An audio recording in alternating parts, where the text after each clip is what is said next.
చిన్న వయసులో పిల్లలకు కుతూహలం ఎక్కువ ఉంటుంది. ఎందుకు ఏమిటి ఇలాంటి ప్రశ్నలతో పెద్దలను ఉక్కిరిబిక్కిరి చేస్తారు. ముద్దు ముద్దు మాటలతో ఇతరులను అనుకరిస్తూ అందరినీ ఆకర్షిస్తుంటారు. వేసవి సెలవుల వేళ ఇలాంటి బుజ్జి పాపాయిల కోసం హైదరాబాద్లోని ఓ ప్లే స్కూల్ సమ్మర్ క్యాంప్ నిర్వహిస్తోంది. యోగా, పెయింటింగ్, మట్టితో రకరకాల వస్తువులు తయారు చేయడం నేర్పిస్తూ పిల్లల్లో సృజనాత్మకతను వెలికితీసే ప్రయత్నం చేస్తున్నారు.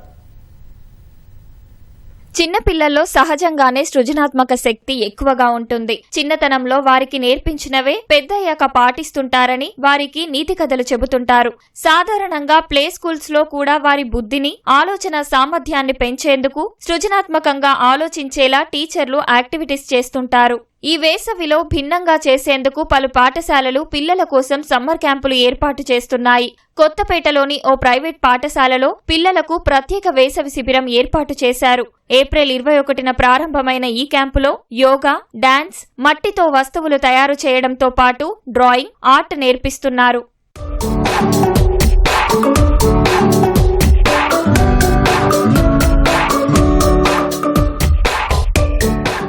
నాకు ఇక్కడ మేబుల్ బేర్లు చాలా ఫన్ అనిపిస్తుంది. ఫస్ట్ మేము శ్లోకాస్ చెప్తాం, దాని తర్వాత యోగా చేస్తాం, దాని తర్వాత వచ్చి మేము స్టోరీ చూస్తాము, యాక్టివిటీ చేస్తాం. యాక్టివిటీ నాకు చాలా నచ్చుతుంది. దాని తర్వాత డ్యాన్స్ చేస్తాం. ఎవ్రీ వీక్లీ ట్వైస్ మేము పాటరీ చేస్తాం. పాటరీ నాకు నచ్చుతుంది ఎందుకంటే క్లే నాకు చాలా ఇష్టం. రెగ్యులర్ స్కూల్లో కంటే చాలా కొంచెం బాగుంది ఎందుకంటే చాలా యాక్టివిటీస్ చాలా ఉంటాయి కాబట్టి. మేపుల్ బేర్ సమ్మర్ క్యాంప్ అన్ని యాక్టివిటీస్తో చాలా ఫన్ ఉంటుంది, ఇంట్రెస్టింగ్గా కూడా ఉంటుంది. నాకు నచ్చిన యాక్టివిటీ పాటరీ. క్లేతోనే డిఫరెంట్ పార్ట్స్, దియాస్ చేస్తాము, వాటిని పెయింట్ కూడా చేస్తాము. వీక్లీ ట్వైస్ ఉంటుంది. క్యాంప్లో మనం కొత్తగా నేర్చుకోవడంతో పాటు టాలెంట్ ఇంక్రీజ్ అవుతుంది కాబట్టి మేము క్యాంప్కి వద్దామని వచ్చాము. పిల్లలకు నచ్చిన పని చేయిస్తే ఉత్సాహంగా నేర్చుకుంటారు. అందులోనూ తమ వయసు పిల్లల మధ్య ఉంటే వారికి చాలా ఆనందం. ఈ సమ్మర్ క్యాంపులో తమ స్నేహితులతో కలిపి చేర్పిస్తే పిల్లలు టీవీలకు అతుక్కుపోకుండా సృజనాత్మక ఆలోచనలతో పెరిగేలా చేస్తుందని బోధనా సిబ్బంది అంటున్నారు. సో ఫ్రమ్ బిగినింగ్ పిల్లలు ఎంటర్ అవ్వగానే సో అరైవల్ టైమ్స్ శ్లోకాస్ యోగాతో స్టార్ట్ అవుతుంది, మెడిటేషన్తో స్టార్ట్ అవుతుంది. So yoga purpose they have some awareness అనేది ఉండాలన్నమాట. ఆ యోగాకు ఆ ఒక పోజ్కి ఎలా ఏంటి యూస్ఫుల్ అనేది ఎక్స్ప్లెయిన్ చేస్తూ టీచర్ ఏంటంటే వాళ్ళకి ఆ యోగా పోజ్ అనేది చేస్తుంటుంది అనమాట.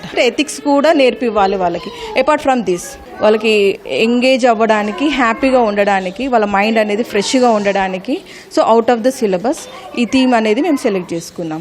నేను పార్ట్ మేకింగ్లో చిన్న దియా నుంచి పిల్లలు ఆడుకునే కాయిన్ బాక్స్ వరకు, ఫ్లవర్ వాజులు, మన డెకరేటివ్ ఐటమ్స్ ఏమేమి ఉంటాయో అవన్నీ నేర్పిస్తుంటాను. మట్టితోటి ఆడితే ఫస్ట్ వాళ్ళకి వచ్చే ఇంప్రూవ్మెంట్స్ ఏంటంటే ఫింగర్స్ ఫ్రీ అయిపోతాయి, వాళ్ళకు హ్యాండ్ రైటింగ్ నీట్గా వస్తాయి కిడ్స్ కాబట్టి. ఈ చక్రం మీద కుండలు చేస్తుంటే వాళ్ళ కాన్సన్ట్రేషన్ పెరుగుతుంటుంది. ఎందుకంటే వాళ్ళు ఎలా తయారు చేయాలనే కాన్సన్ట్రేషన్ గురించి ఇది నేర్పిస్తుంటాం పిల్లలకు స్కూళ్ళలో ప్రత్యేకంగా. స్కూల్ అనేది ఒక కంటిన్యూటీ లాగా ఉండాలి అన్న దాంతోనే ఈ సమ్మర్ క్యాంప్ మనం ఇంట్రడ్యూస్ చేస్తాము. రెగ్యులర్ స్కూల్ కంటే కూడా వీళ్ళకి డాన్స్ ఎక్కువ ఇంక్లూడ్ చేస్తాము. ఫిజికల్ యాక్టివిటీస్ కోసము థీమ్ బేస్డ్ ఉంటుంది. పెద్ద పిల్లలు మనకి 8 years కిడ్స్ వరకు కూడా వచ్చే అవకాశం ఉంటుంది ఇక్కడ. అన్నీ ఏంటంటే లాస్ట్లో వాళ్ళ ఇంటికి తీసుకెళ్లేటప్పుడు ఒక యాక్టివిటీ కంపల్సరీ చేతికి ఇస్తాము. అది కూడా వాళ్ళకై వాళ్ళు చేసిందే ఇస్తాం. 2 నుంచి 8 ఏళ్ల వయసు వారి కోసం ఈ సమ్మర్ క్యాంపు నిర్వహిస్తున్నారు. తరగతి గదుల్లో క్లాస్ వర్క్, ఇంట్లో హోంవర్క్ పేరుతో అలసిన ఆ పసి మనసులకు ఈ వేసవి శిబిరం ఓ ఆట విడుపులా ఉంటోంది.